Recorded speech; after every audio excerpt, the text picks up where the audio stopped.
The battle for Italy was to be one of the most bitterly fought and protracted conflicts of World War II.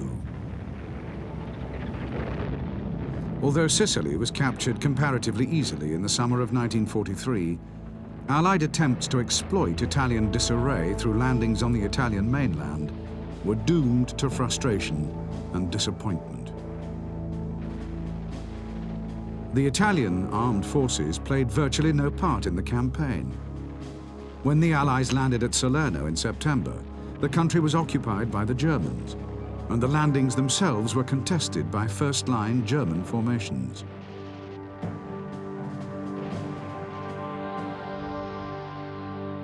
The battle for Salerno was only the first in a series of battles fought between the Allies and the Germans in southern Italy.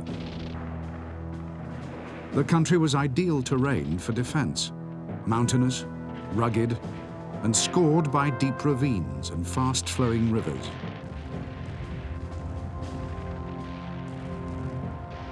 From Naples, the Allies fought their way slowly northward, before being brought to a halt at the Gustav Line, the last German defensive position before Rome.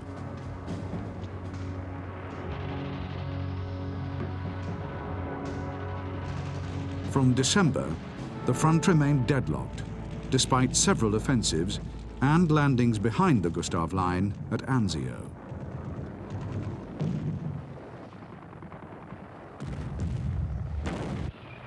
The line was finally broken in May 1944 by a major Allied offensive involving 12 divisions.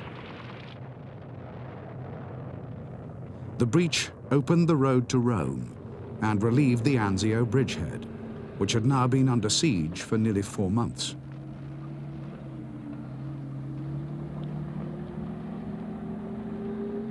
The capture of Rome in early June effectively brought the campaign to an end.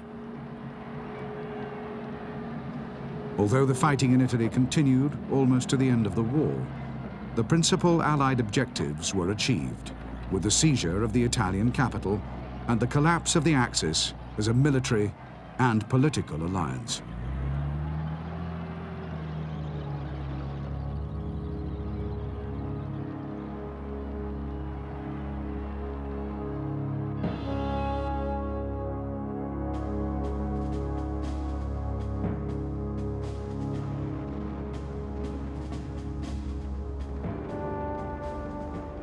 In November 1942, Italian ambitions to dominate the Mediterranean and to carve out an empire in Africa suffered a paralyzing blow.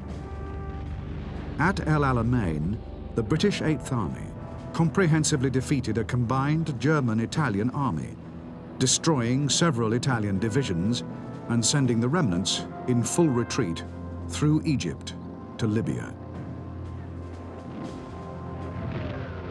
In the same month, British and American forces landed in the French North African territories of Morocco and Algeria.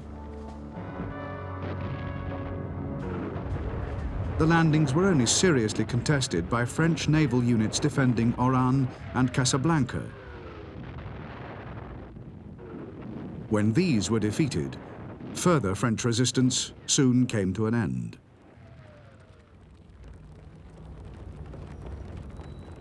The Allied landings and the lack of commitment shown by the French prompted Hitler to send troops by air and sea to occupy French Tunisia, before it too fell to the Allies.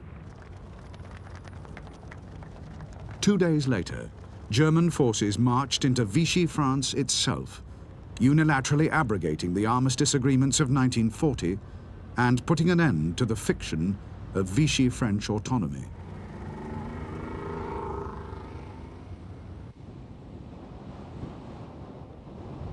In December, rain and mud brought the fighting in northwest Africa to a halt and allowed the Germans to consolidate their hold over all the principal Tunisian ports and airfields.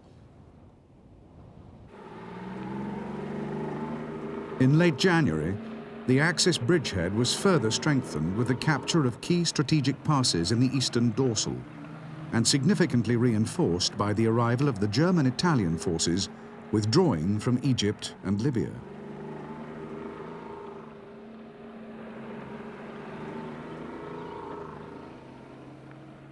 In February, these forces combined to launch an attack against the American Second Corps, holding the most southerly sector of the Allied line.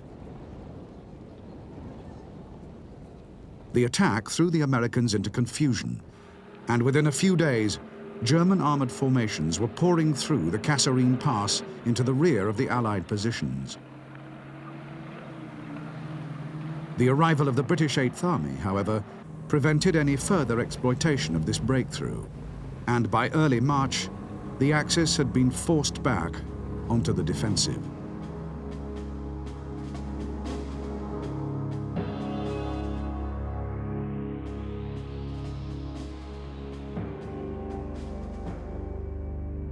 In mid-March, the Axis front line in the west lay along the crest of the eastern dorsal, and in the south, between the Matmarta Hills and the coast. The Mareth line was the key to the southern positions and was held by infantry forces of the Italian First Army and by the German Afrika Corps.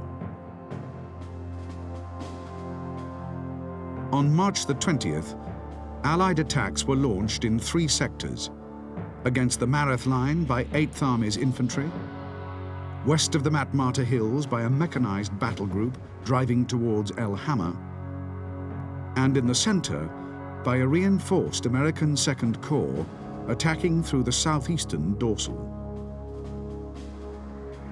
For 2 weeks, the Axis defenders fought stubbornly, falling back slowly and systematically. But in early April, the front began to disintegrate, and the remaining Axis forces fled to the north to form a new front centered on the port of Tunis.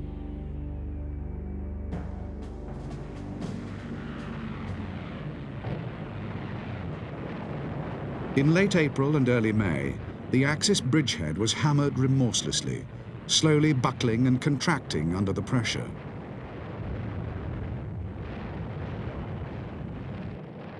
Although now clearly doomed, Hitler insisted that the bridgehead be defended to the last. These orders merely ensured that the battle was prolonged unnecessarily, that no attempt was made to evacuate men and equipment to Italy, and that the Allied victory, when it came, was complete and overwhelming.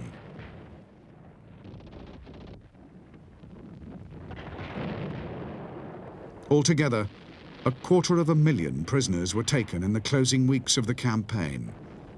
But the damage to Axis power in the region as a whole was more extensive. In attempting to supply and support the bridgehead, the Italian Air Force and Navy had suffered heavily, as had the Luftwaffe, and the cumulative damage, combined with the loss of North Africa, had fundamentally transformed the balance of power in the Mediterranean in favor of the Allies.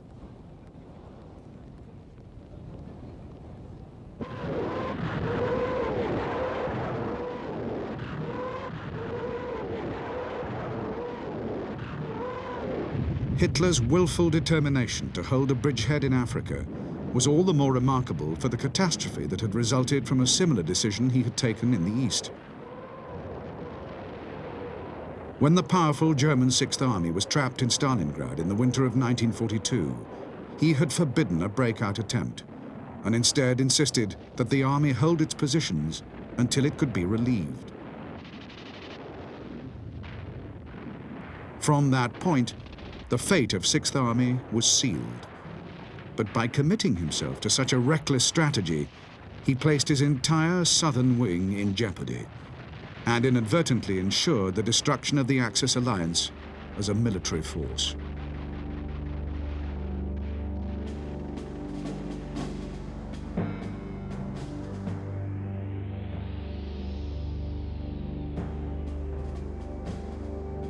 In early December 1942, the German front west of Stalingrad ran along the line of the Upper Don and the River Chir. The front was held by 2 army groups. Army Group B in the northern sector consisted of the German Second Army, the Hungarian Second Army, and the Italian Eighth Army. Army Group Don in the south consisted of the 4th Panzer Army, supported by remnants of the 4th Romanian Army and 6th Army trapped in Stalingrad.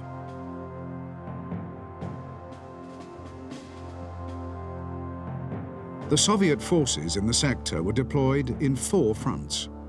The Don and Stalingrad fronts, separating 6th Army from the rest of Army Group Don, and the Voronezh and Southwest fronts, facing Army Group B.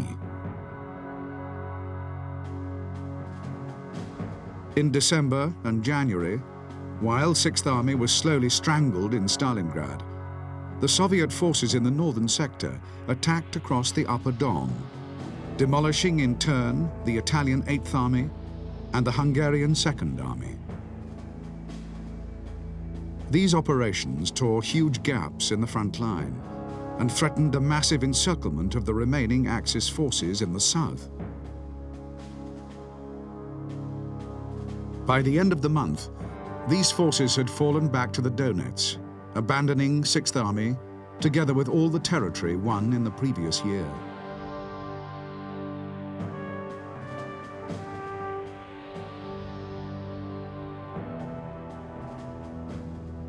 The fighting in Stalingrad came to an end on February the 2nd.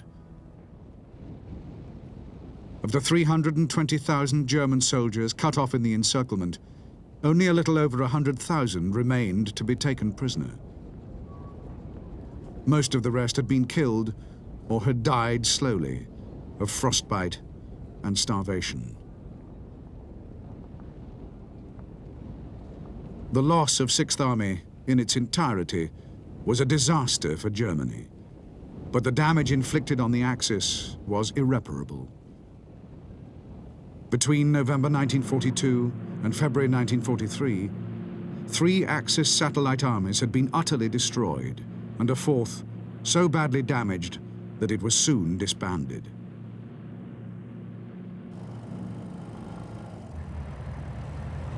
In March, before the spring thaws brought the fighting to a close, the Germans reorganized their command system in southern Russia, creating Army Group South out of the remnants of Army Groups A and Don, and dismantling Army Group B.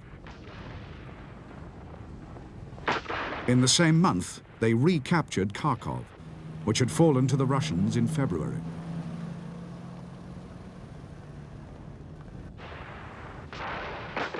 By the end of March, the front had stabilized. Both sides were exhausted and needed time to regroup and consolidate. But for Germany, the future was now bleak. Defeats in the East and in Africa had plunged the Axis into disarray and transformed Hitler's war of conquest into a battle for survival.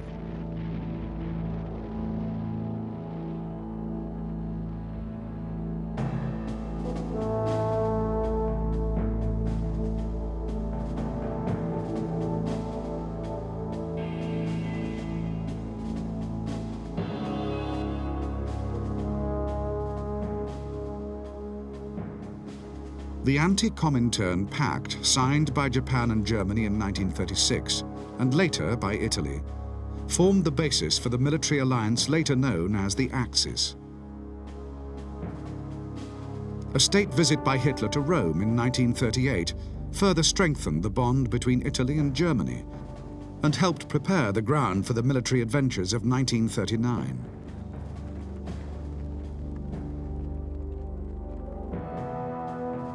In 1940, after the fall of France, the Axis was joined by Hungary and Romania, and in the following year by Bulgaria. For Hitler, these alliances were essential to the security of the Reich and to the creation of a pan-European alliance against Bolshevism. They also lent legitimacy to the Nazi regime and helped to reassure the German people that they were not alone. The destruction of the Axis satellite armies in the East and in North Africa was therefore a political as well as a military disaster. Yet as far as he was able, Hitler would not desert his allies, nor would he allow them to desert him. In the summer of 1943, he would authorize plans to be drawn up for a German occupation of Italy.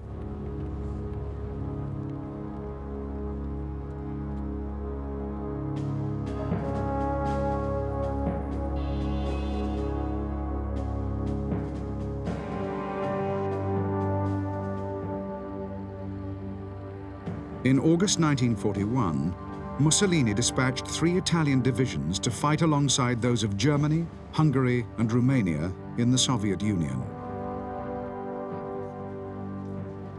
In the same month, he traveled with Hitler to Brest-Litovsk to survey the devastation wrought on the Red Army during the battles on the frontier.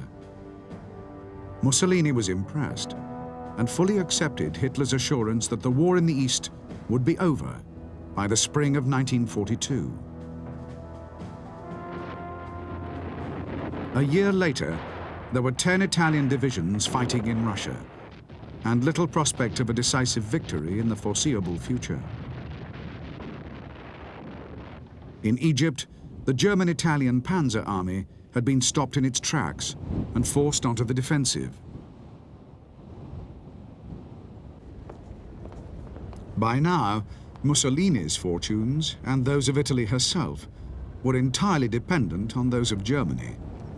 The disasters that befell the Axis between November 1942 and May 1943 were therefore felt most heavily by Italy.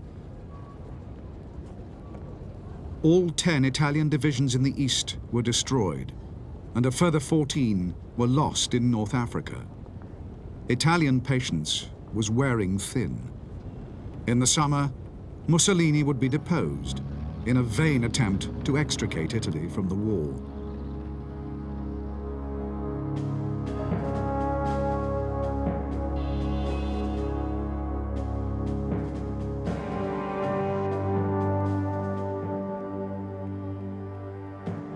For Churchill, the victory at Alamein in November 1942 marked the end of a long period of defeat and humiliation for the British Army.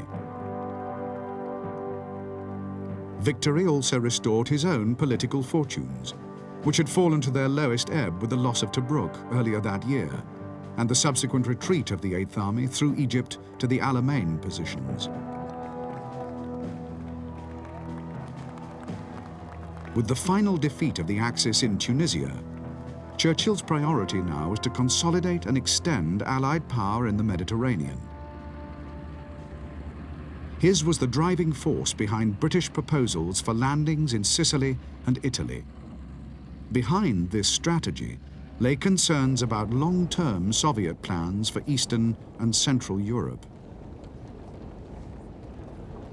By knocking Italy out of the war, Churchill hoped to influence events in Central Europe to the Western Allies' advantage and secure Greece and the Balkans from Soviet intervention. It was this, essentially post-war strategy that most infuriated both Roosevelt and Stalin and led to serious disagreements that would fundamentally affect the conduct of the campaign.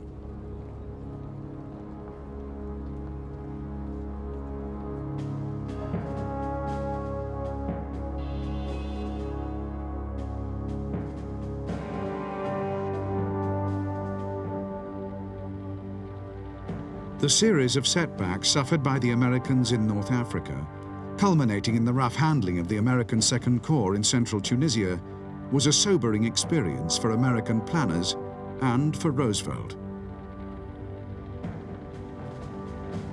British doubts about the combat readiness of American troops and the tactical abilities of American commanders had been fully borne out by events. As a result, Roosevelt's position was to a certain extent undermined, and his preferred strategic priority, an early attack on the French coast, was quietly postponed in favor of the British proposal for an invasion of Italy.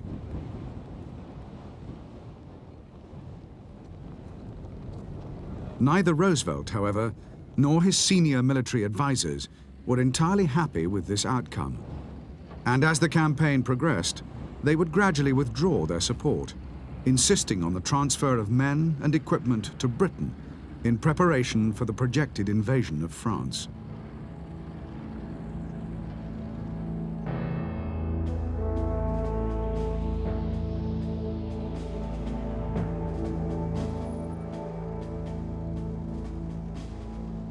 The possibility of an invasion of Sicily was first raised in London at a meeting of the Joint Chiefs of Staff in the summer of 1942. At the Casablanca Conference early in the following year, the proposal was adopted as official Allied strategy, subject to one important qualification, namely that the campaign would not interfere with the preparations in Britain for a cross-channel attack on the French coast, scheduled for early in 1944.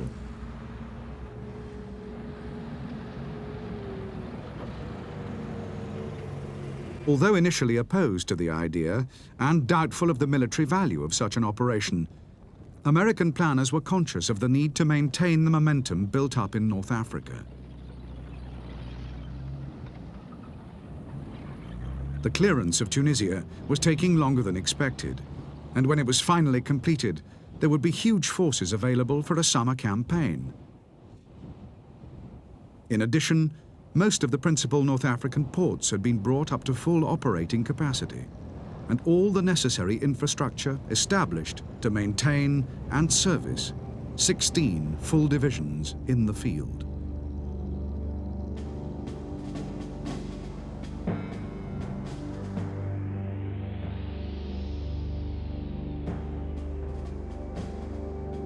For the British, Sicily was a tempting target. Situated in the center of the Mediterranean, the island was only a little more than 100 miles from the major Allied North African ports of Tunis and Bizerta.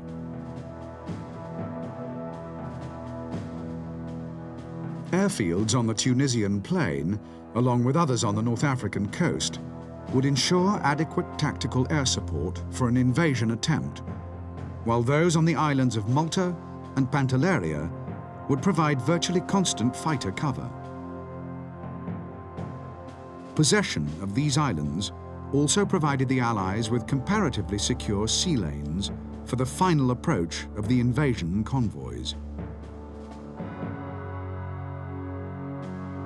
If Sicily was captured easily, follow-up operations could be mounted across the Strait of Messina, or even, in the event of an Italian collapse, higher up the peninsula.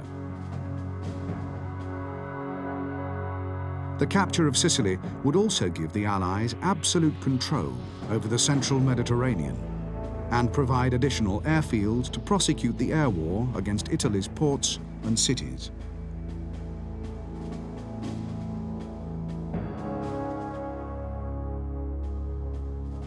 The assault landings were to take place in two sectors: south of Syracuse, on the east coast, by the British 8th Army, and between Licata and Scoliti on the south coast by the American 7th Army.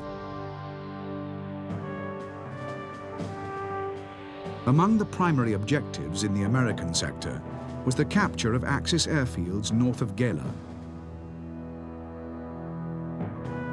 Primary British objectives included the capture of Syracuse and Axis airfields in the southeast corner of the island. Once the beachhead was established, the important east coast ports of Augusta and Catania were to be taken, along with a further group of airfields to the west.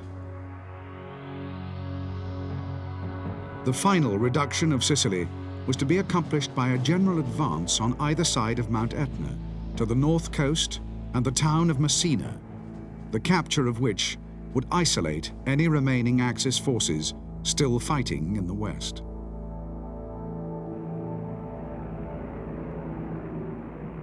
During the spring of 1943, while these plans were being refined and the invasion force assembled and trained, Allied air power was employed against targets in Italy and Sicily.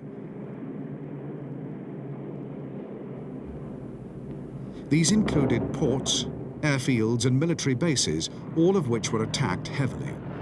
Coastal shipping was harassed, and fighter and reconnaissance sweeps over southern Italy were incessant.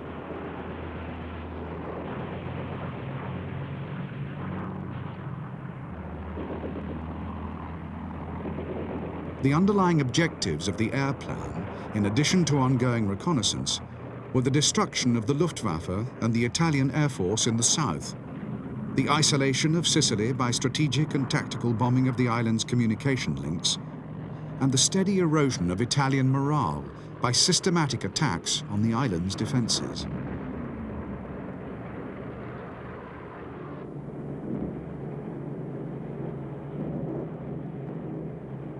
Heavy bomber raids on industrial targets and major population centres on the Italian mainland were intended to disperse the concentration of effort and generally undermine Italy's already wavering commitment to the Axis.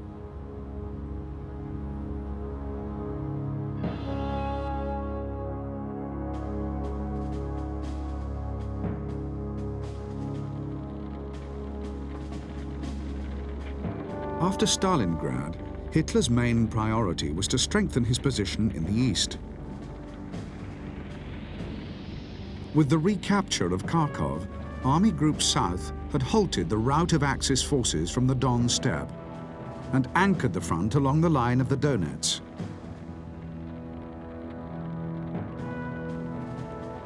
North of Kharkov, however, the front line curved dangerously around a huge bulge, created in February when Soviet forces overran the Axis satellite armies on the upper Don.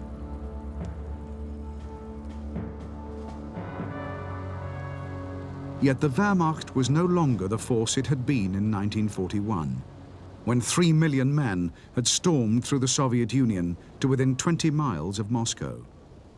Nor was there any possibility, in the near future, of a return to Stalingrad or Moscow. The task for the Wehrmacht in 1943 would be to straighten the line in the east through a series of limited offensive operations in preparation for a long war of attrition.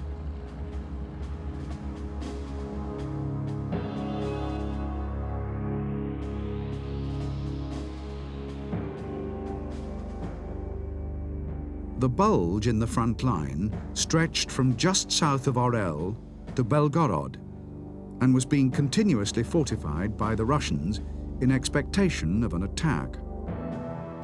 Hitler's plan was to mount concentric offensives from the north and south towards the city of Kursk in the center of the salient. The attack in the north would be spearheaded by the 9th Army, heavily reinforced from Army Group Center's reserve. The attack in the south would be led by the 4th Panzer Army, supported by the 8th Army, both part of Army Group South. The objective of the campaign was to pinch out the salient and isolate the Soviet forces west of Kursk. This would, it was hoped, deal a damaging blow to the Red Army, and by straightening the line, enable the Wehrmacht to go over to the defensive, releasing men and formations for service in the West.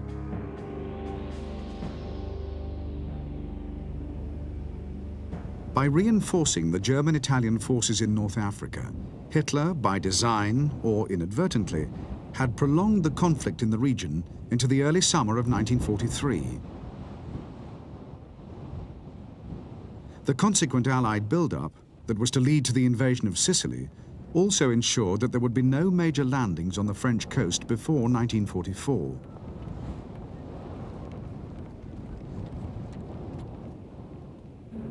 With France safe from attack for another year, Hitler could devote most of his dwindling resources in the West to the defense of southern Europe. But he had no clear idea of where the Allies would land.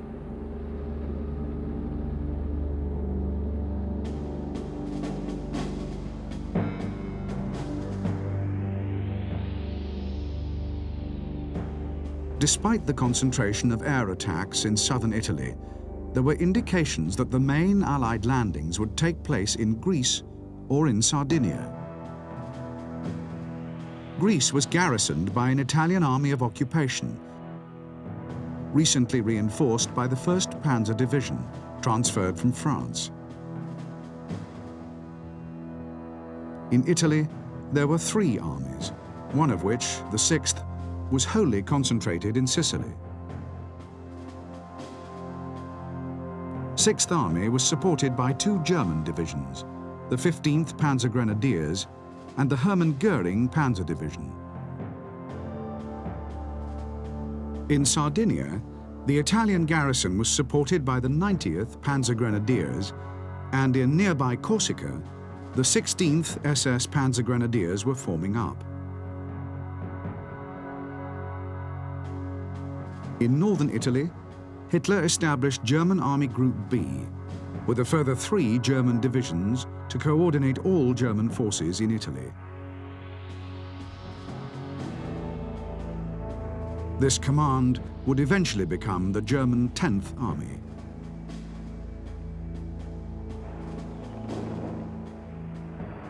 These then were the principal forces available to Hitler on the eve of the Allied attack. He had little confidence in his Italian ally and expected his thinly spread German formations to intervene quickly and decisively wherever the landings took place.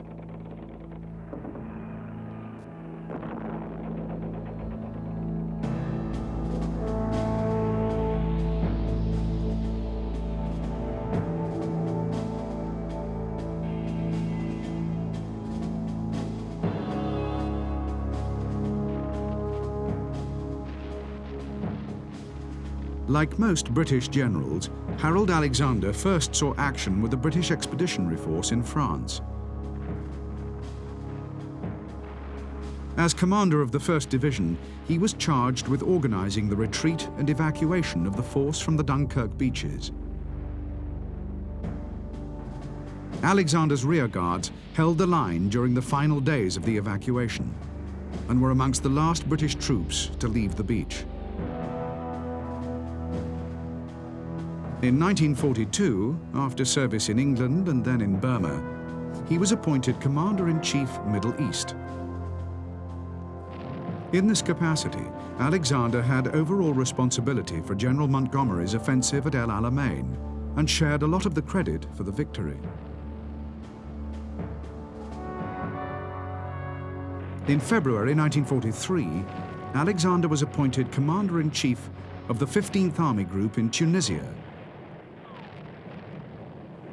Alexander's conduct of the Tunisian campaign was exemplary, and his tact and impartiality were decisive in settling inter-Allied disputes.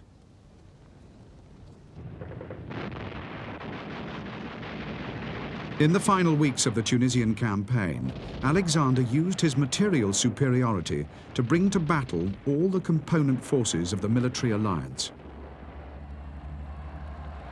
This ensured that the victory honors were shared equally, and that untested formations were given valuable battle experience in preparation for future campaigns on the continent of Europe.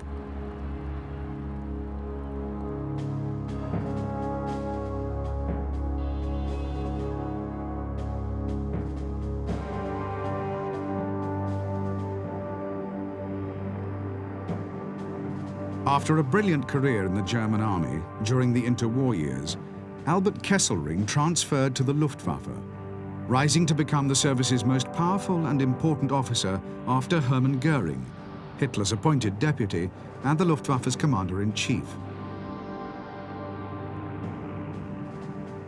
As Chief of Staff from 1936, Kesselring was largely responsible for the military effectiveness of the Luftwaffe at the outbreak of war, and subsequently commanded powerful German air fleets in Poland and the West. During the Battle of Britain, Kesselring commanded the principal German air fleet and came very close to defeating the RAF.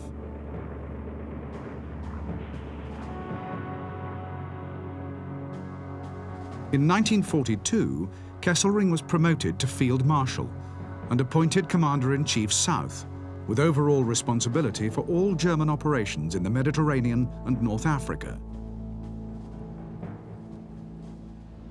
Kesselring's unique understanding of both air and ground forces enabled him to coordinate their use properly, achieving results sometimes quite out of proportion to his limited resources. This was particularly true in Tunisia, where the Luftwaffe held tactical air superiority for much of the campaign.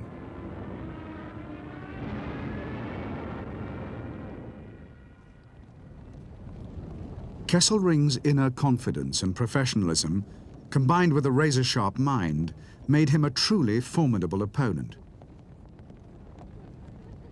In Italy, commanding both ground and air forces, he would conduct a faultless campaign, gradually withdrawing northwards and exacting a huge price for every Allied gain.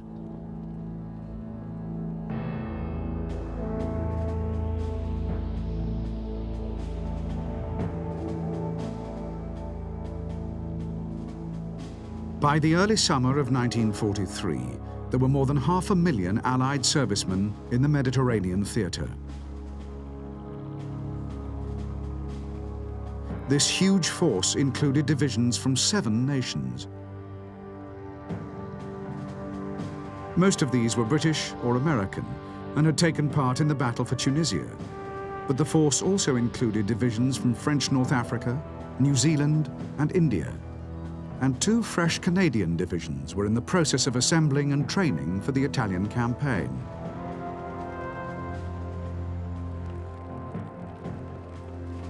A Polish corps of 2 divisions was also being formed. Most of its recruits had suffered imprisonment in the Soviet Union following the defeat and division of Poland in 1939.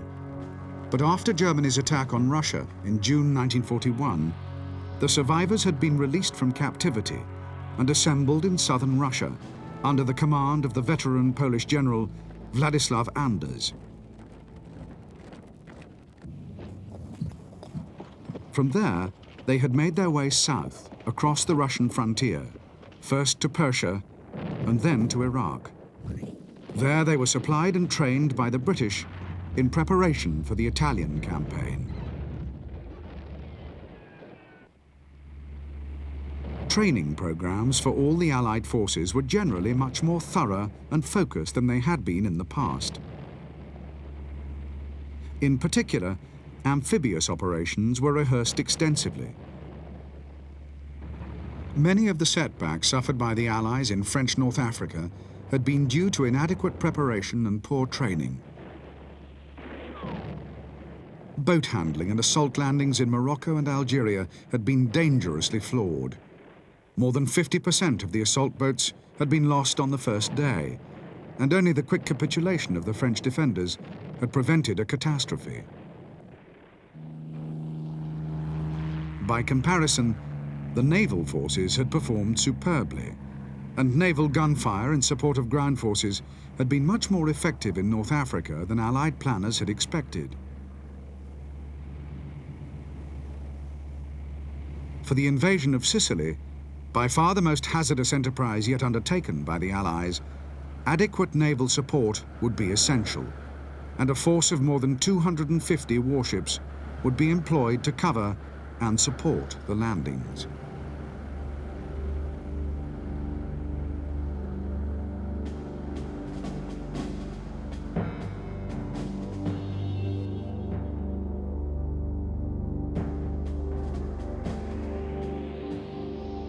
The American M4 battle tank entered production in 1942 and utilized many of the proven features of its predecessor, the M3, such as the chassis, hull, engine and transmission system.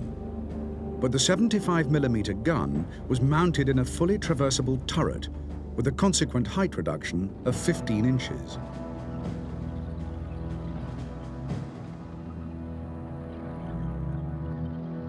With greater armor protection, a reduced profile, and a more effective gun mounting, the M4 was the first Allied tank to approach German standards, and quickly became the main battle tank in service with both the British and American armies.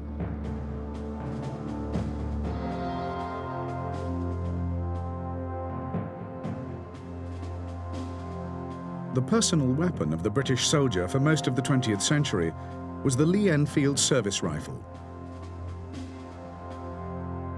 The Mark V was an improved version of the model that had served the British Army throughout World War I and retained much the same basic design.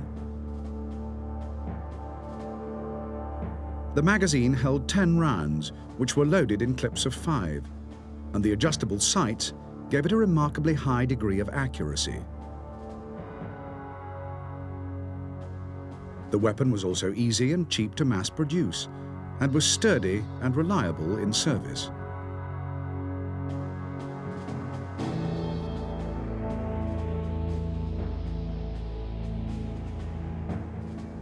The classic and probably the best submachine gun at the outbreak of war was the Thompson M1928. A simplified version, however, the M1, was quickly designed for wartime production. The M1 retained the principal advantages of its predecessor, while dispensing with some of its more expensive refinements. Although still a comparatively costly weapon, the M1 was produced in huge numbers to service an almost insatiable demand by America's allies for an effective and reliable light automatic weapon.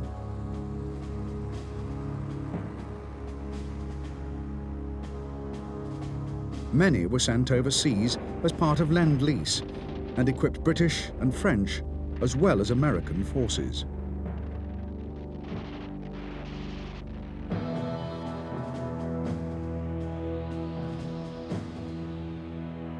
The best light machine gun of World War II was based on a Czech design of the early 1930s and entered service with the British Army in 1938 as the Bren gun.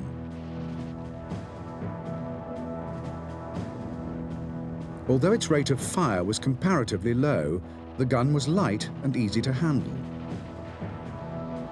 In adversity, it could be fired from the shoulder or hip.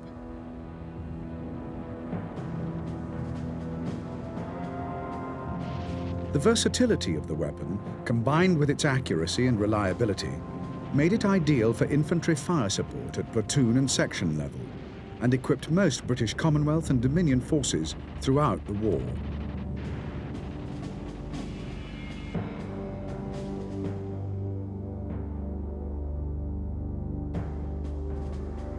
One of the most celebrated infantry support weapons of World War II was the American bazooka.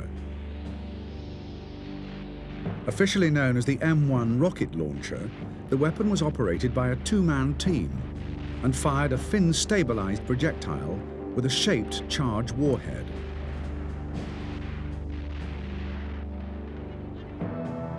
The bazooka was designed as an anti-tank weapon, but could be used with equally devastating results against pillboxes and fortified positions.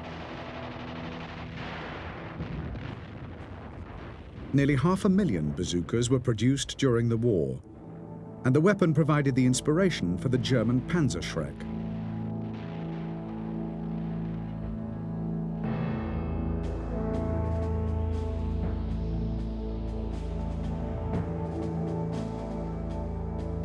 Victory in North Africa had given a valuable boost to Allied morale.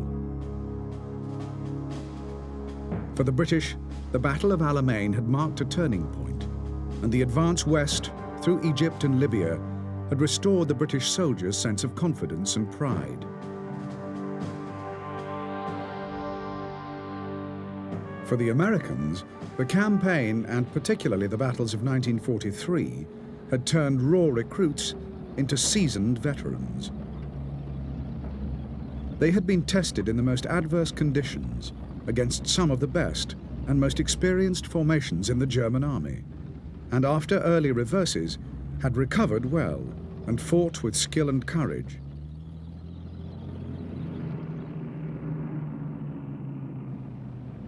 The Allied forces in North Africa were also well supplied and superbly equipped.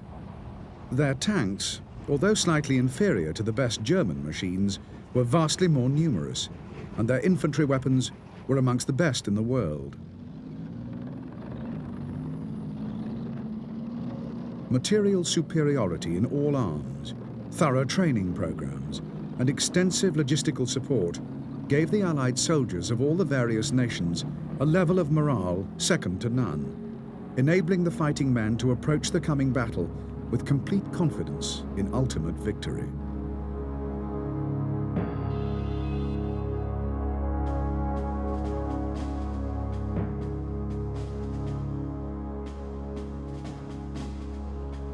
While the battle for North Africa was still unresolved, the principal German presence in Italy consisted of Luftwaffe units committed to holding open the sea lanes between Italy and the few North African ports still in Axis hands.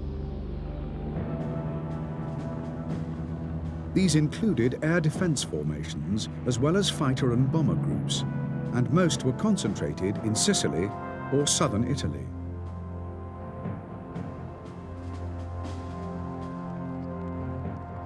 In the summer of 1943, however, when the North African campaign came to an end, Hitler began reinforcing southern Europe with a few carefully selected German formations, and earmarked others for immediate transfer in the event of an invasion.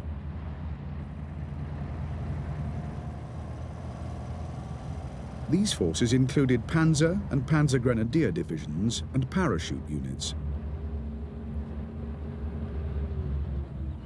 The Panzer divisions were amongst the best available and were equipped with a mixture of medium and heavy battle tanks.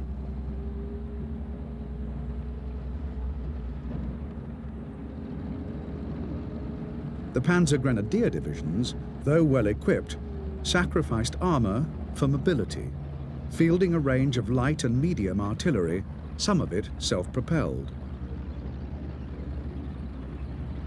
Both types of division, however, were highly mechanized, and their attached infantry was normally fully motorized.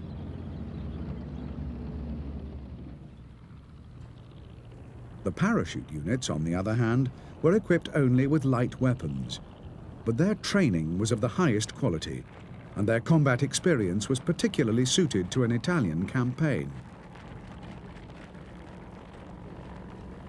Like all airborne forces, German parachute troops were selected for their fitness and aggression. Their training program was more intense than most other soldiers, and more was expected of them.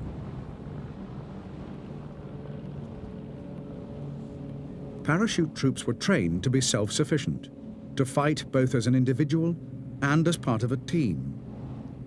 As lightly armed assault troops, they would need to show a high degree of initiative, combined with speed and aggression. As a rapid reaction force in defense, these qualities would make them formidable opponents, particularly in the difficult conditions and mountainous terrain of mainland Italy.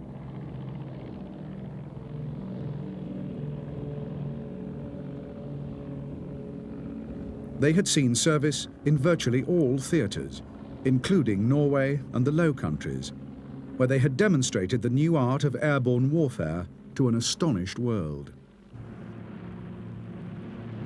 In Crete, they had defeated a far superior British force by virtue of their aggression and skill, though suffering heavy casualties in the process. They had also served in North Africa and the Eastern Front, mainly in a defensive role.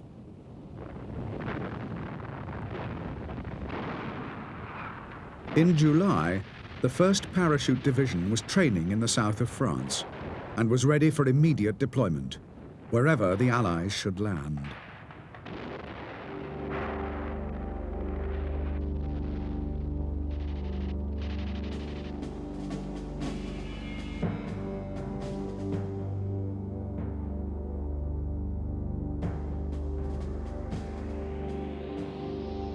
Self-propelled guns for infantry support were an integral part of German pre-war military planning, and the Stug series of assault guns utilized the chassis, suspension system, and drivetrain of the Mark III battle tank. Dispensing with the turret reduced the weapon's profile significantly, and at the same time allowed armor thickness to be increased. From 1942, the series mounted a 75mm assault cannon, capable of engaging tanks as well as field targets, and protection was further increased with the addition of extra armor.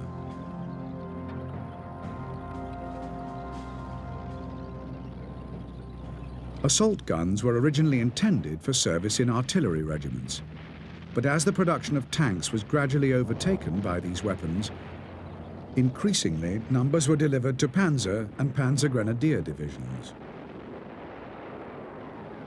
When the Mark III battle tank was discontinued in 1943, production was switched entirely to the assault gun, and more than 10,000 were eventually produced.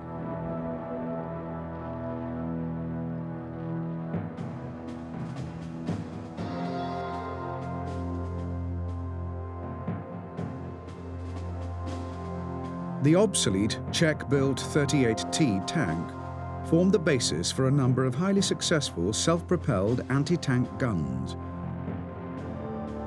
These were designed to utilize the tank's chassis and drivetrain, while massively outgunning it by replacing the turret with an open mantlet. This allowed the longer recoil of a larger weapon and gave the gunner increased visibility, although at the expense of protection. From 1942, they fulfilled an important role as auxiliary tank destroyers attached to mobile forces and were best employed in defense or in ambush.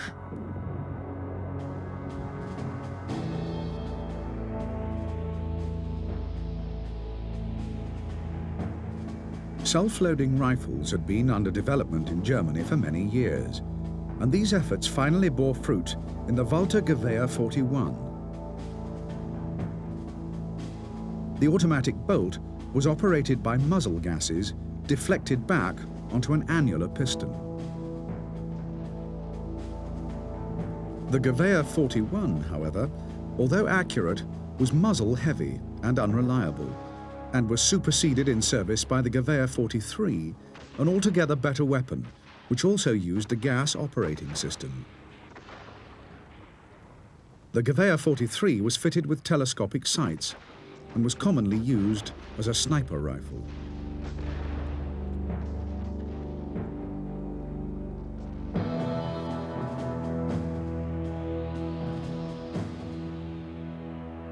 The MG-34 was the first true general-purpose machine gun. It was light enough to be carried into battle and was belt-fed, allowing a prolonged and heavy rate of fire.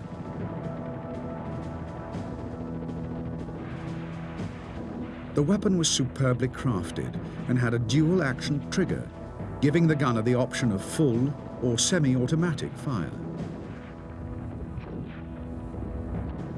The bipod could be positioned either at the end of the barrel for accuracy or near the breech for ease of maneuver. The weapon could also be mounted on a tripod frame, and the air-cooled barrel was easily and quickly changed, giving the gun the capability and performance of a heavy machine gun.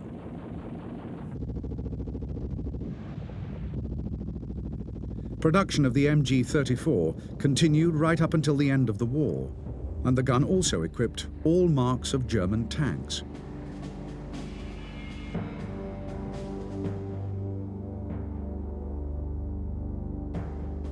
The standard German mortar throughout the war was an 80mm weapon, simply constructed and cheap to produce. The barrel, baseplate, and bipod could be carried as a three-man load, giving the infantry a light artillery capability at section level.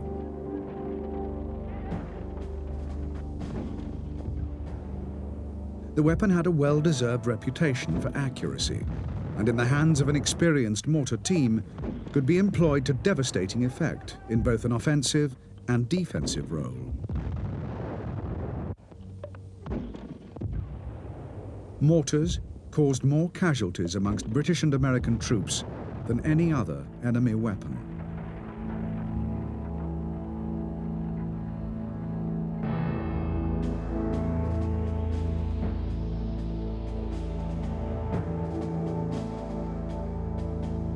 What Hitler lacked in numbers, he had tried to remedy in terms of quality. Of the two German divisions in Sicily, the Hermann Göring division was deployed in the target sector and would be thrown into action on the first day. It was well equipped and carried the twin designations of a panzer and parachute formation. The division's personnel, although drawn mainly from the ranks of the Luftwaffe, were of the highest caliber and regarded themselves as elite troops. Morale within the ranks was high, as it was generally throughout the Wehrmacht's mechanized panzer and parachute divisions, and all of these shared an unwavering commitment to victory.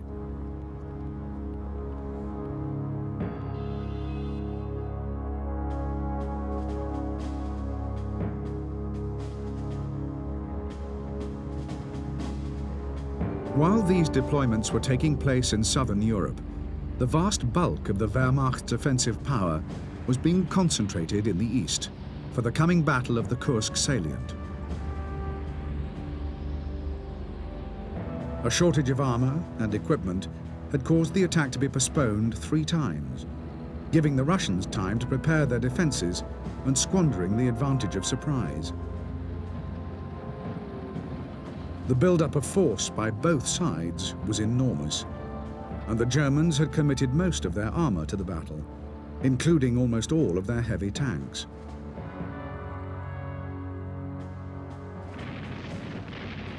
The battle opened early on July the 5th with a preemptive bombardment by the Russians.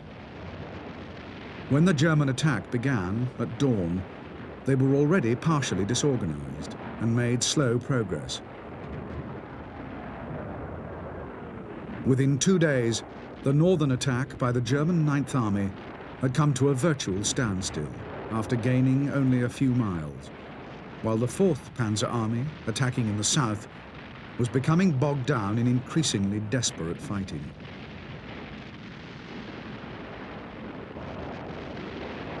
As the Allies completed their final preparations for the invasion of Sicily, the Germans were facing the prospect of yet another failure in the east.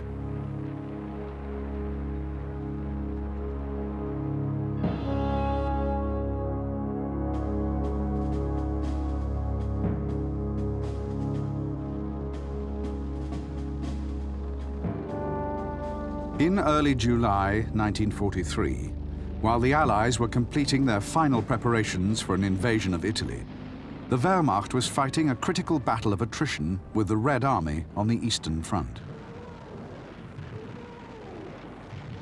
The Battle of Kursk was intended to severely damage the Red Army, establish a strong defensive position for the Wehrmacht, and enable forces to be withdrawn from Russia to buttress the defenses of southern Europe.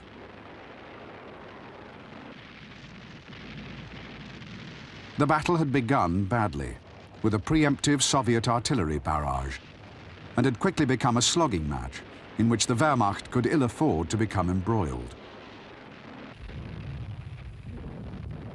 Although German tactics and weapons were superior to those of the Red Army, the Red Army's seemingly inexhaustible reserves of manpower and material gave it greater endurance. Until the Battle of Kursk was resolved, there could be no major German redeployment from east to west.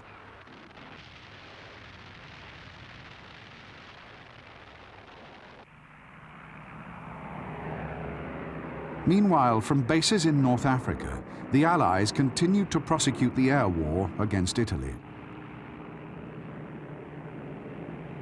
Italian morale had already been gravely undermined by the loss of North Africa and the destruction of the Italian 8th Army on the Eastern Front. If the pressure was kept up by airstrikes and by landings in southern Italy, Allied commanders believed that Italian morale might collapse completely, leading to the defection of Italy from the Axis and a general capitulation.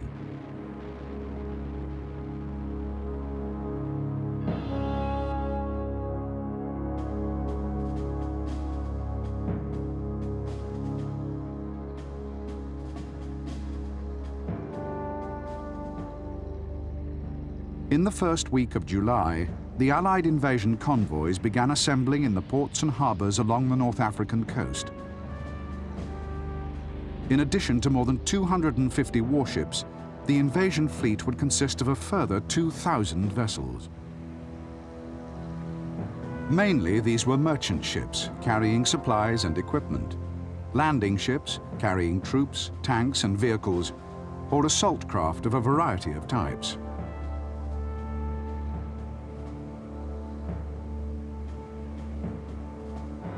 When the embarkation of men and equipment was complete, the convoys set sail for their final rendezvous areas north of Malta.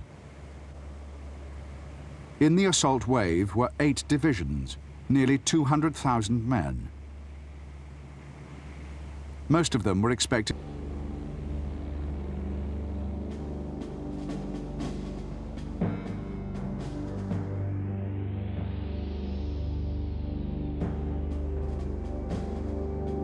The invasion and conquest of Sicily was to be carried out by two Allied armies, both part of General Alexander's 15th Army Group.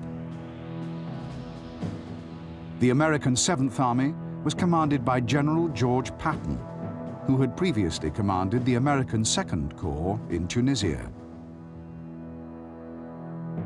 For the assault landings on the south coast, 7th Army had 3 infantry divisions, with a further armored division in reserve.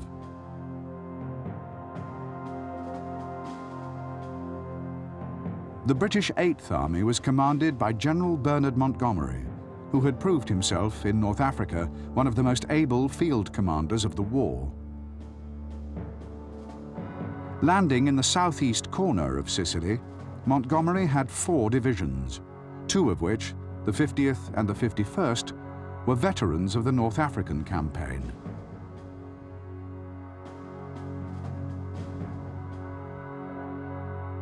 The invasion fleet was deployed in 2 task forces. The Western Task Force was commanded by Vice Admiral Kent Hewitt of the United States Navy and would be responsible for landing and supporting 7th Army's troops.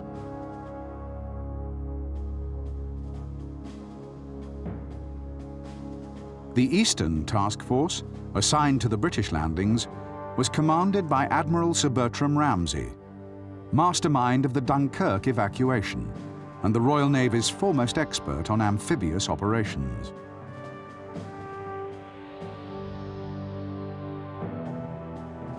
Air support would be coordinated by Air Chief Marshal Sir Arthur Tedder as Commander-in-Chief of the combined Mediterranean Allied Air Forces.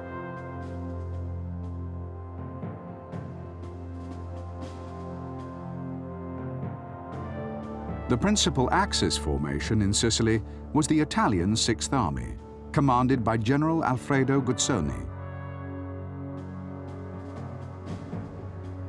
6th Army had a field strength of more than 300,000 men, deployed in 9 divisions.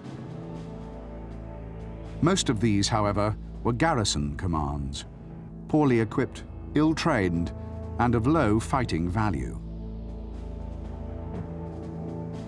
The main striking force on the island was the 14th Panzer Corps, consisting of the 15th Panzer Grenadiers and the Hermann Göring Panzer Division. The 14th Panzer Corps was under the administrative command of Lieutenant General Fridolin von Senger, who was also the German liaison officer with General Guzzoni's 6th Army.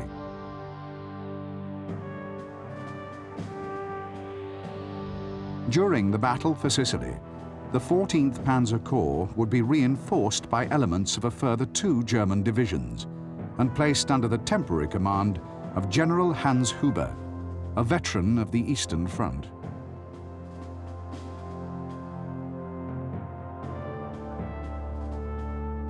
Air support for the Axis forces in Sicily would be provided mainly by the German 2nd Air Fleet, which was now under the command of Field Marshal von Richthofen.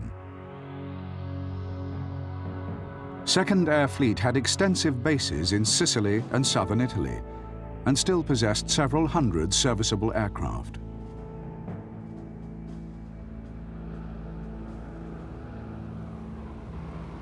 On July the 9th, the wind rose unexpectedly, and the normally placid waters of the central Mediterranean grew high and rough.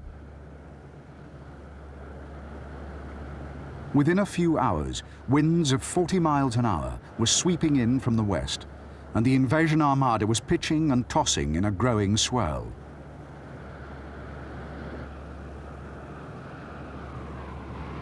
Although the British landings on the east coast would be sheltered from the worst effects of the weather, the American landings, if conditions persisted, would have a dangerous combination of crosswinds and high waves.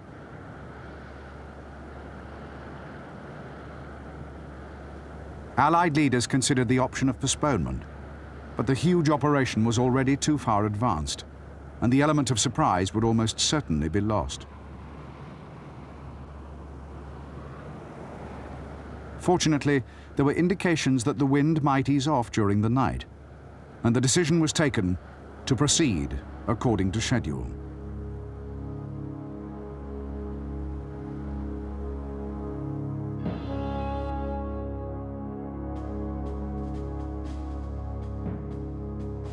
Guns remained silent as the assault boats crept shoreward. Then, while still dark, they erupted in fury, pulverizing the coast in response to distant enemy artillery and machine gun fire.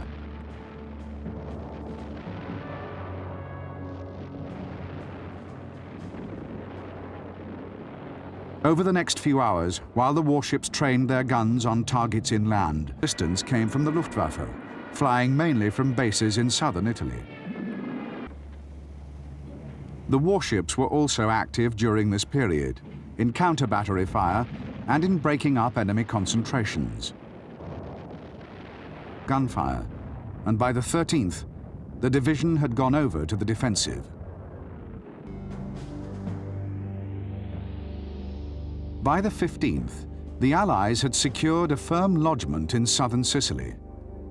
In the British sector, Siracusa had been captured with its port facilities intact on the first day, and Augusta had been taken on the 13th. From Licata, Gela, and Scoglitti, the Americans had advanced between 15 and 50 miles inland, clashing first with the Hermann Göring Division and then with the 15th Panzer Grenadiers. Several Axis airfields had been captured and would soon be pressed into service as bases for Allied close support squadrons.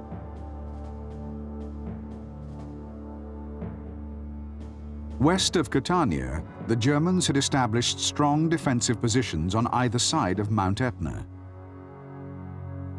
These were held by an improvised battle group, supported by elements of the 1st Parachute Division, which had begun arriving on the 13th.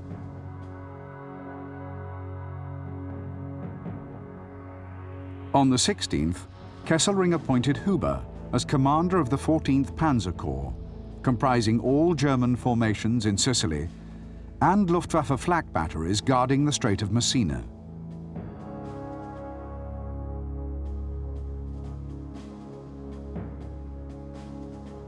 On the same day, he ordered Huber to begin a withdrawal to eastern Sicily and establish a defensive line anchored on the Etna Massif and running from Catania through Troina to San Fratello. On the 18th, these forces were further strengthened by the arrival of the 29th Panzer Grenadiers from Italy. West of Troina, the Axis front line was now held only by weak infantry formations of the Italian 6th Army, and on July the 19th, the Americans launched a major offensive towards the north coast and the town of Palermo. Within 4 days, all resistance had collapsed, and the whole of western Sicily had fallen into Allied hands.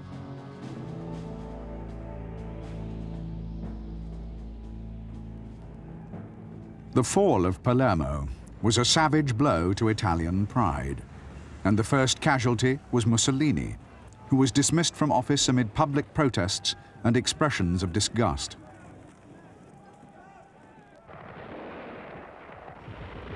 In Sicily, however, the Allies were making only slow progress.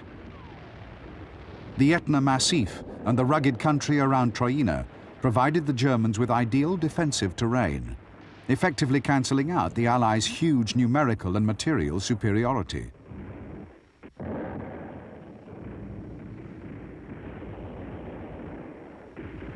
The battle for the Etna line was to be only the first in a series of battles fought in Sicily and Italy, in which the Allies would find their progress severely hindered by a combination of difficult terrain and brilliant German defensive tactics.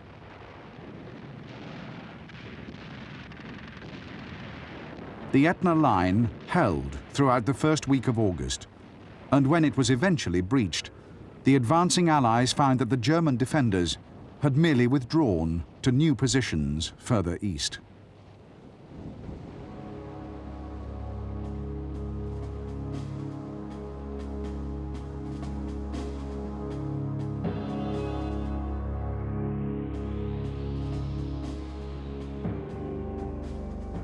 When they abandoned the Etna line, the Germans withdrew only a few miles, anchoring their new positions on the town of Cesaro. Simultaneously, they began withdrawing their heavy equipment across the Strait of Messina to the Italian mainland. On August the 10th, the headquarters of the Italian Sixth Army was relocated to Reggio, leaving the defense of northeast Sicily to Huber's 14th Panzer Corps. Over the course of the following week, the Germans withdrew steadily and systematically, successfully evacuating more than 40,000 of their own troops, along with 60,000 Italians, from Sicily to Italy.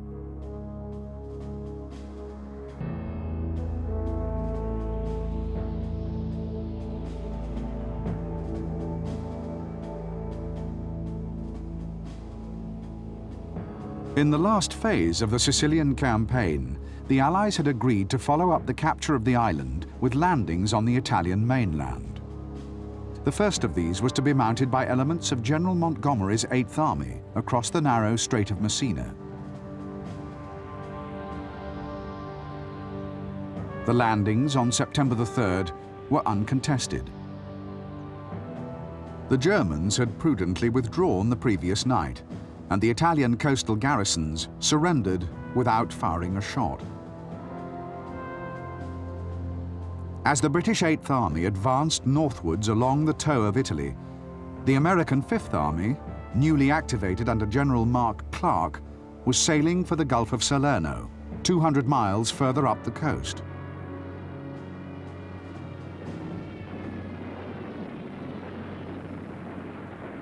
During the voyage, the invasion fleet was attacked intermittently by German bombers, and its progress was clearly being monitored by the Luftwaffe. But Allied commanders were confident of a successful operation. The landings on September the 9th were timed to coincide with a formal Italian surrender, and many of those aboard ship were expecting to walk ashore unchallenged.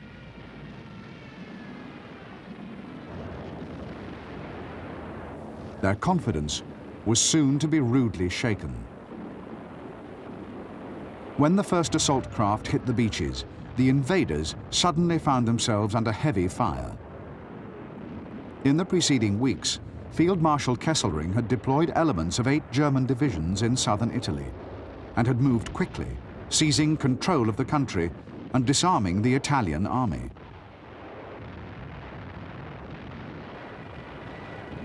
For the Allies, the Battle of Salerno would be no walkover. On the first day, the landings were counterattacked savagely, and the fleet was harried by wave after wave of German fighters and bombers. While the assault troops swarmed ashore to seek safety and shelter behind the dunes, Kesselring was ordering reinforcements to the area for a full-scale assault on the beachhead.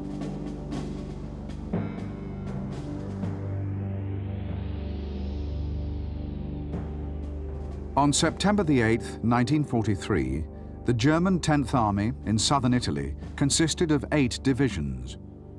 2 of these, the 26th Panzer and 29th Panzer Grenadiers, were withdrawing slowly northwards before the advance of the British 8th Army, and the 1st Parachute Division was deployed near Bari on the Adriatic coast to secure the line of retreat. The 2nd Parachute Division and the 3rd Panzer Grenadiers were in Rome, ready to seize power in the event of an Italian defection.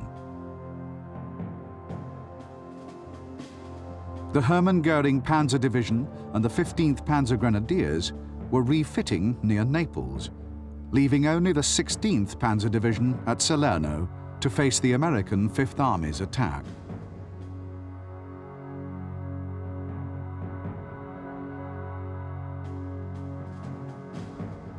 For the assault phase of the landings, Fifth Army had 3 divisions, with a 4th in floating reserve. Their primary objective was to secure a firm lodgment and then drive north towards Naples, which they expected to enter on the 3rd day. 16th Panzer, however, was deployed on high ground, dominating the beachhead area and the main roads leading north. On the first day, the Allies achieved only a shallow beachhead, far short of their objectives. 16th Panzer, meanwhile, deployed its artillery in the hills overlooking the beachhead and sent units to fortify the mountain passes north of Salerno. During the first 3 days, the division's main striking force was employed in counter-attacking British penetrations towards Montecorvino airfield and the important road junction at Battipaglia.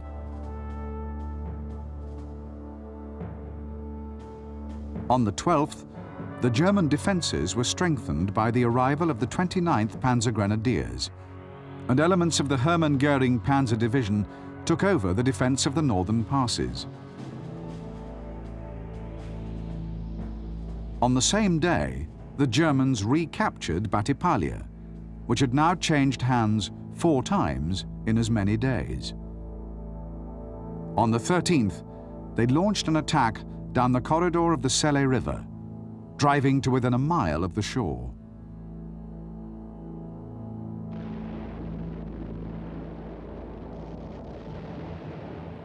The main weight of the attack fell on the Americans, who were thrown into confusion and very nearly routed. Indeed, so serious was the situation in the American sector that plans were secretly drawn up for an emergency evacuation.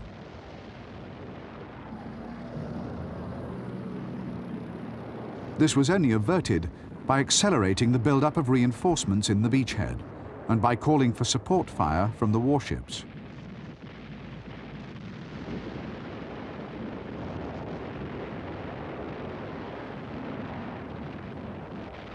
During these engagements, the fleet remained under almost incessant attack from the air. 2 cruisers and a battleship were crippled and forced to withdraw, and numerous smaller vessels were sunk, including a destroyer and several transports.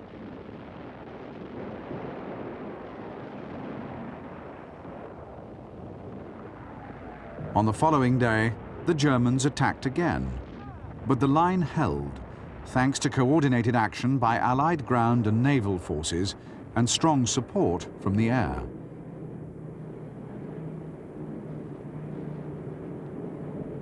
Over a 24-hour period, Allied tactical and strategic aircraft flew nearly 2,000 sorties over the battle zone, dropping some 1,400 tons of bombs.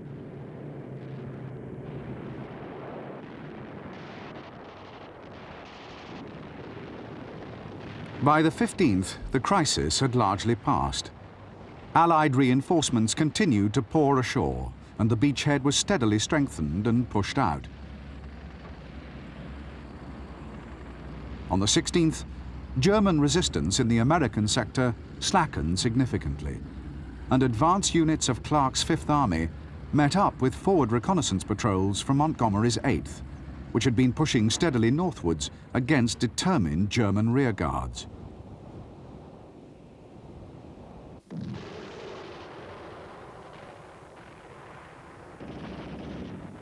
North and west of Salerno, the British component of Fifth Army still faced strong resistance and occasional counterattacks, but it soon became obvious that these were mainly rearguard actions, and that the Germans were in the process of a phased withdrawal to the north.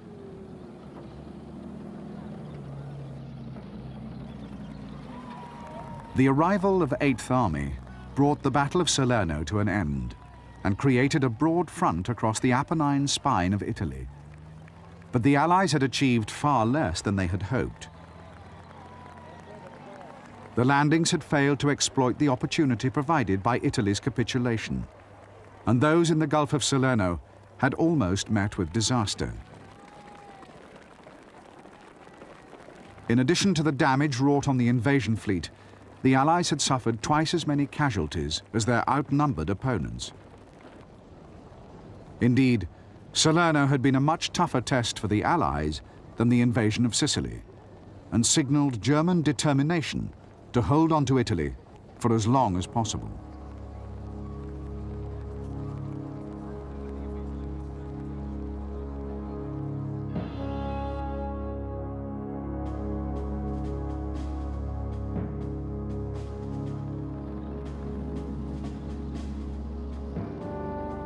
From Salerno, the Allies made only slow progress, entering Naples on October the 1st, more than 2 weeks behind schedule. They found the city in ruins and the port unusable. What had not been damaged by Allied bombing had been systematically demolished by the Germans prior to their evacuation. Restoring order and repairing the port would take many more weeks, consuming valuable resources and further delaying the advance north.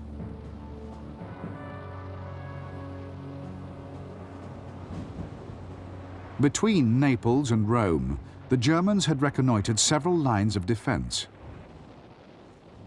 Clark's Fifth Army reached the first of those on the Volturno River on October the 8th. The line was held by 3 German divisions, but was only partially prepared and was not intended as a main line of defense.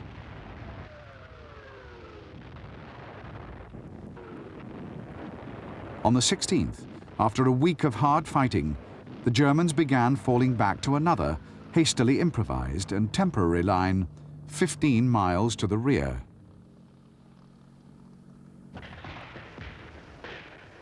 On the Adriatic coast, the British Eighth Army was also meeting stiff resistance. In early October, assault units crossed the Biferno River, but the intensity of the fighting brought the advance to a halt along the line of the River Trino.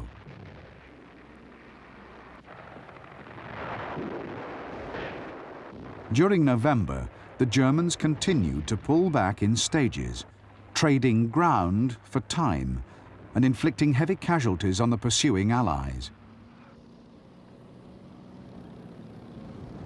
The various dislocations and delays to the Allied timetable were now being felt by the troops on the ground. The Italian winter was setting in, and heavy rain was swelling the numerous streams and rivers, most of which ran in a support role. Offensives were carried by mass gunfire and by infantry, attacking over rough ground or through rubble-filled streets.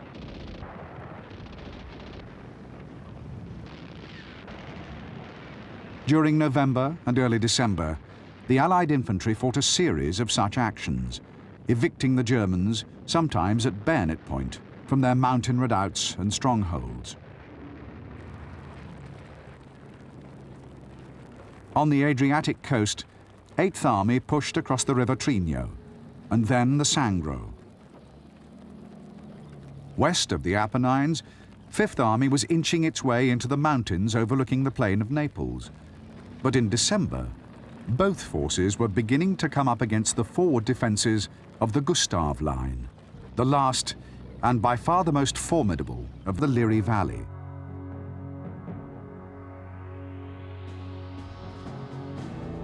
Facing the 76th Corps, 8th Army had 5 divisions, but the line of advance was not promising, and 8th Army operations were to be scaled down in favour of the main effort, which would be mounted by Clark's 5th Army.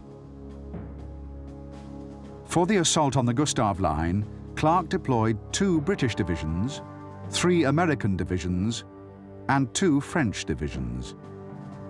He also secured the transfer of 2 divisions from 8th Army to his own. The 5th Division was slotted into the line on the left of the 56th, and the 2nd New Zealand was placed with the 45th Division in tactical reserve. Thus, massively reinforced, 5th Army would attack across the Garigliano River and its northern tributary, the Rapido, aiming to break into the Liri Valley and collapse the German defences south of Rome.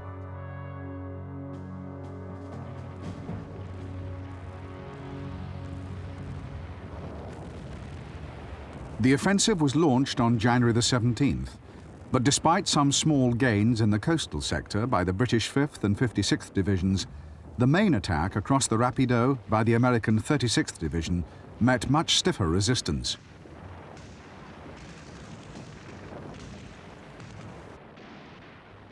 On the 21st, instead of reinforcing and exploiting the British bridgehead, Clark insisted priority be given to the American effort, and ordered the 36th Division to renew its assault across the Rapido.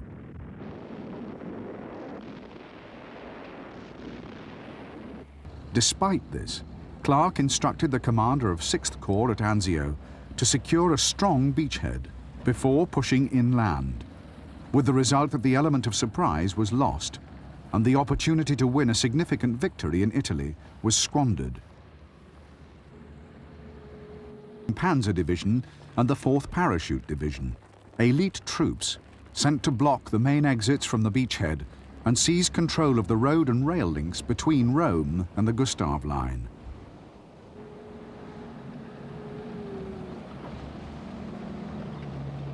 Within a few days, these would be joined by a further 6 divisions, some of them brought from as far away as France and Yugoslavia.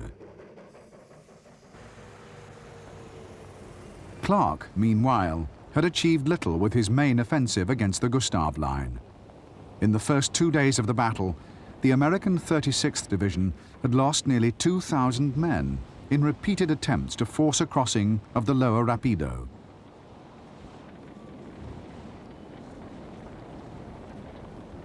When this formation was exhausted, Clark ordered the 34th Division to attack higher up the river, hoping to take the town of Cassino and its abbey by flank envelopment. The abbey, dominated by the French, made several important gains. The bridgehead was consolidated, and several key hills were taken, although at the cost of a further 4,000 casualties. Magnitude.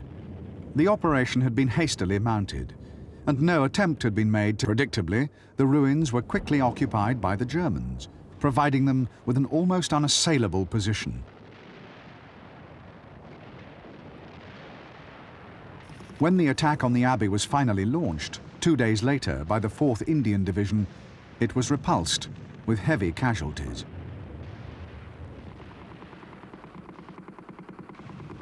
The attack on the town was equally unsuccessful.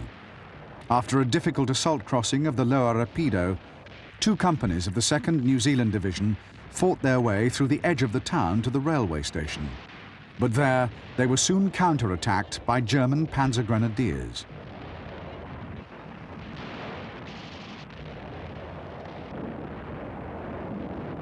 The fighting in the town lasted for only 1 day.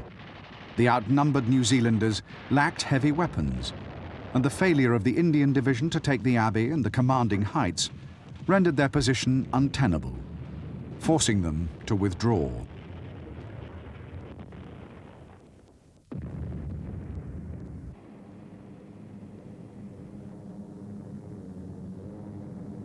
Although the Second Battle of Cassino had been a costly failure, plans and preparations were already being made for a third. Once again, this was preceded by a massive airstrike, this time obliterating what remained of the town.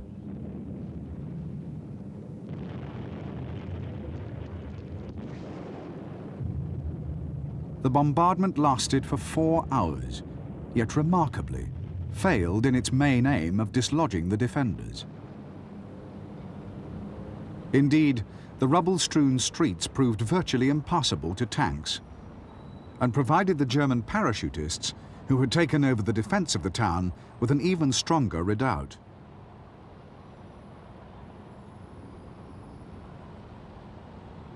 The Third Battle of Cassino was pressed for 8 days, from March the 15th to the 23rd, and was to end in yet another impasse.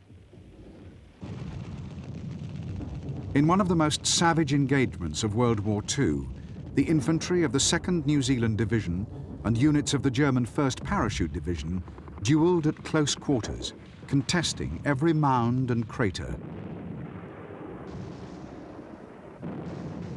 Although many of their comrades had been killed and almost all their heavy weapons destroyed in the bombardment, the parachutists rallied brilliantly, fending off with mortars, machine guns and rifles every attempt by the New Zealanders to clear them out of the town.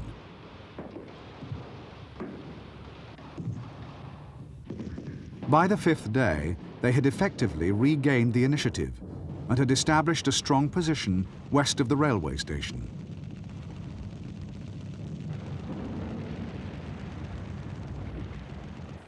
Mounting casualties, exhaustion, and growing frustration eventually brought the battle to a halt. But the fighting among the ruins was to continue sporadically for weeks, as both sides attempted to consolidate or expand their positions. The failure of the Third Battle of Cassino finally convinced General Alexander that only a full-scale offensive against the Gustav Line could hope to succeed, and that General Clark was not the man to command the main attack.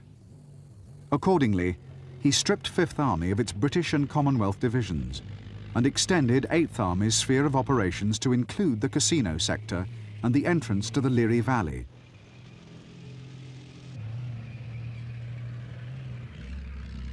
The attack would be launched on a broad front, spearheaded by 9 divisions of Eighth Army, and supported on the left by 4 French and 2 American divisions. Clark still retained operational. The offensive opened on May the 11th, with a sustained artillery barrage by more than 2,000 guns.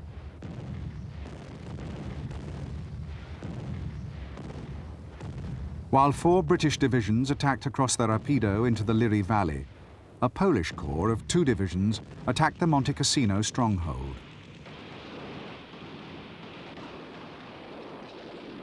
The Poles were recent additions to Eighth Army's frontline strength, and as well as being fresh, they were utterly fanatical and driven by an intense patriotism and hatred for the Germans.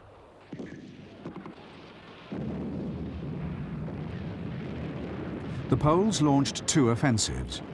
The first made steady progress initially, but petered out in the face of bitter German resistance and fierce counterattacks.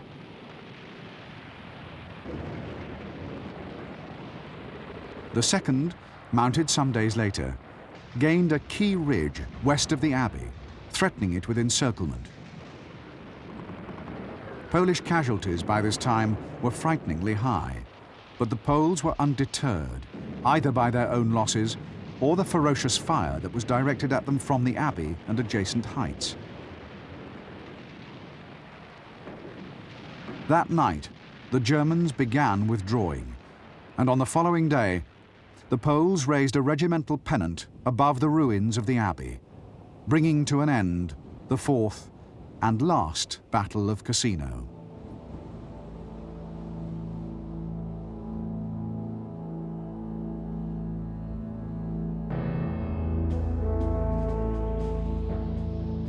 Very heavy and accurate defensive fire.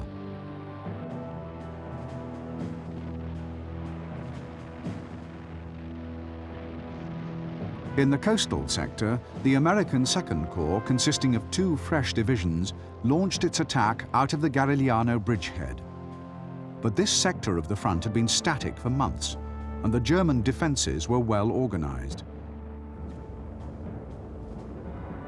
In the first few days of the battle, the Americans suffered heavy casualties, achieving only minor penetrations.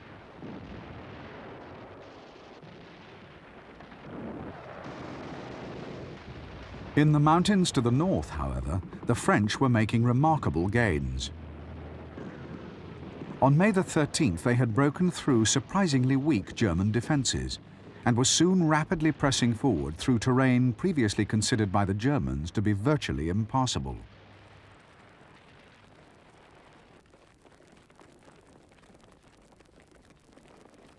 The French breakthrough and the capture of Monte Cassino by the Poles opened the way for the Americans and British respectively. The Americans resumed their advance cautiously, but encountered only light rearguards. The Germans facing them, isolated and in danger of being cut off by the French, had quietly disengaged and were now in full retreat to the northwest. In the Liri Valley, the defense was more resolute, but the Gustav Line was no longer tenable, and the Germans everywhere were conducting a fighting retreat. By May the 22nd, the Gustav Line had crumbled completely, and a further certainly have cut the main German line of retreat. But this was rejected by Clark, who ordered 6th Corps to turn west and head directly for Rome.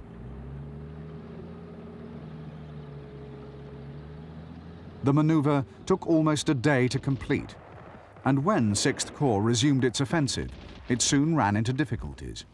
The approaches to Rome were strongly held by German panzer grenadiers and parachutists, and the front was heavily fortified. The attack stalled, and the offensive broke down. On 8th Army's front, the German 10th Army was now rapidly disengaging and retreating through the Liri Valley towards Rome. Against 6th Corps, the remnants of the German 14th Army held the line until the end of May, when it too began falling back. During the first 3 days of June, the Germans completed their withdrawal, extricating successfully the bulk of their forces in southern Italy, and surrendering Rome and the Tiber bridges intact to the Allies.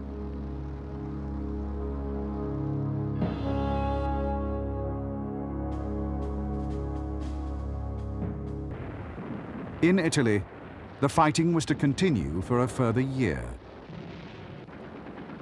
From Rome, the Germans fell back to the northern Apennines, where they conducted a bitter and protracted defense through the winter and spring of 1945, before finally surrendering only a few days before the end of the war.